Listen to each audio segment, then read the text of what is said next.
Hi guys, ഇന്ന് നേര് movie കാണാൻ പോയ സമയത്തെ വീഡിയോ ആണ് കേട്ടോ കാണിക്കുന്നത്. അപ്പോൾ നമ്മൾ അന്ന് കഴിക്കാൻ കയറിയ റെസ്റ്റോറൻറ്റ് പരിചയപ്പെടുത്താനാണ് വന്നിരിക്കുന്നത്. അതിൻ്റെ പേര് സമോർ എന്നാണ്. അതിരിക്കുന്ന പള്ളിക്കത്തോട് മന്ദിരം കവലയിലാണ് കേട്ടോ, കോട്ടയത്ത്.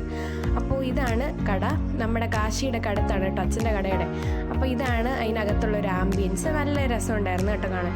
ഇനി അവിടെ ഒരു സ്പെഷ്യാലിറ്റിയാണ്, വെറൈറ്റി ടൈപ്പ് ഓഫ് ടീ ഒക്കെ ഉണ്ടായിരുന്നു. അത് ഞാൻ അവസാനം കാണിക്കാം. അപ്പോൾ ഞാൻ ഓർഡർ ചെയ്തത് പാൽക്കപ്പയും ബീഫും ആയിരുന്നു. അതെനിക്ക് ഇഷ്ടപ്പെട്ടു, നല്ല ടേസ്റ്റ് ആയിരുന്നു കേട്ടോ. പിന്നെ അച്ഛൻ ഇപ്പോഴത്തെ പോലെ പൂരിയായിരുന്നു. അമ്മ കപ്പ ബിരിയാണിയാണ് പറഞ്ഞത്, അമ്മയ്ക്കും ഇഷ്ടപ്പെട്ടു. മാളിച്ചേച്ചിക്ക് തമിഴ്നാട് ബിരിയാണിയാണ് മാളിച്ചേച്ചി ഓർഡർ ചെയ്തത്. തമിഴ്നാട് പ്രോപ്പർ അല്ലെങ്കിലും നല്ലായിരുന്നു, മസാല ബിരിയാണി ആയിരുന്നു. ഇതാണ് അവൾ പറഞ്ഞ വെറൈറ്റി ടീ. അപ്പോൾ ഫസ്റ്റ് വൺ ഹിബിസ്കസ് ആണ്, ചെമ്പരത്തി. അത് കഴിഞ്ഞ് റോസ് ടീ കുടിച്ചു. അത് കഴിഞ്ഞ് ഞാൻ ക്യാമമൈൽ ടീയാണ് പറഞ്ഞത്. മാളിച്ചേച്ചി ലാവൻഡറാണ് പറഞ്ഞത്. എല്ലാം നല്ല, അതിൻ്റെ ഫ്ലേവർ ഇഷ്ടമാണ്, എല്ലാവർക്കും ഇഷ്ടപ്പെടും, ഹെൽത്തി അല്ലേ. അത് കഴിഞ്ഞ് പോവാണ്. Thank you for watching, by.